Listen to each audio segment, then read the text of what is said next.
জাহাঙ্গীরনগর বিশ্ববিদ্যালয়ের VC doctor Kamrul Ahsan গত মে মাসে বলছিলেন, বেগম খালেদা জিয়া প্রথম নারী মুক্তিযোদ্ধা, শিশু মুক্তিযোদ্ধা তারেক এবং আরাফাত। তিনি জাহাঙ্গীরনগর বিশ্ববিদ্যালয়ের ভিসি হওয়ার আগে জাতীয়বাদী শিক্ষক ফোরামের সাধারণ সম্পাদক ছিলেন। নিজেদের ভিসি থাকার পরেও আজকে ছাত্রদল জাকসু নির্বাচন বয়কটের ঘোষণা দিয়েছে। গতকাল রাত থেকেই আশঙ্কা করছিলাম এই নির্বাচন হবে একটি পাতানো নির্বাচন।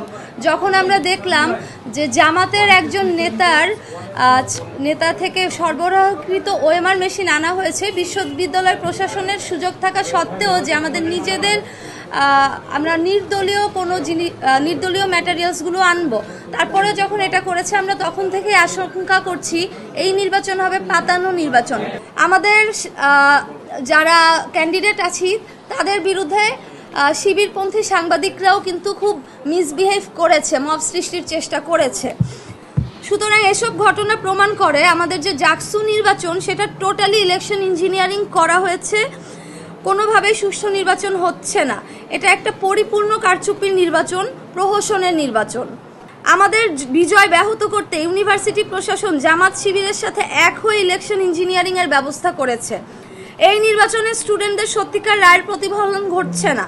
এসবের প্রতিবাদে আমরা নির্বাচন বর্জন করতে বাধ্য হচ্ছি। ডাকসু নির্বাচনে হারার পরে ছাত্রদল অভিযোগ করেছিল ঢাবি প্রশাসন জামাত দ্বারা নিয়ন্ত্রিত, মূলত ভোট ইঞ্জিনিয়ারিং করে শিবির জয়লাভ করেছে। আজকে জাহাঙ্গীরনগর বিশ্ববিদ্যালয়ে নিজেদের ভিসি থাকার পরেও তাদেরকে ভোট বর্জন করতে হচ্ছে। জাকসু নির্বাচনের আগে কামরুল আহসান নিজে প্রশাসন, রিটার্নিং কর্মকর্তা, নির্বাচনী কর্মকর্তা সব ঠিক করছেন, তারপরেও ছাত্রদলকে ভোট বর্জন করতে হচ্ছে। ভোট বর্জনের মাধ্যমে ছাত্রদল মূলত নিজেদের দুর্বলতা প্রকাশ করতেছে, কারণ 5ই আগস্টের পরে গত এক বছর তারা উল্লেখযোগ্য কোনো কাজ করতে পারে নাই। টেন্ডারবাজি, চাঁদাবাজি এবং দখলবাজি ছাড়া তাদের আমলনামায় উল্লেখ করার মতো আর কিছু নাই। স্বাধীনতা 53 বছর পর আইসা মুক্তিযুদ্ধের চেতনা বিক্রি কইরা অন্যকে জামাত শিবির টেক দিয়া আর যাই হোক রাজনীতি হয় না। রাজনীতি যে হয় না তার প্রকৃষ্ট উদাহরণ হচ্ছে ব্যালট বাক্স। লন্ডনে বসে থেকে ভিডিও কলের মাধ্যমে আসলে দেশও চালানো যায় না, আবার নেতাকর্মীদের কন্ট্রোলও করা যায় না। এটা বিএনপি যত তাড়াতাড়ি বুঝতে পারবে ততই তাদের মঙ্গল।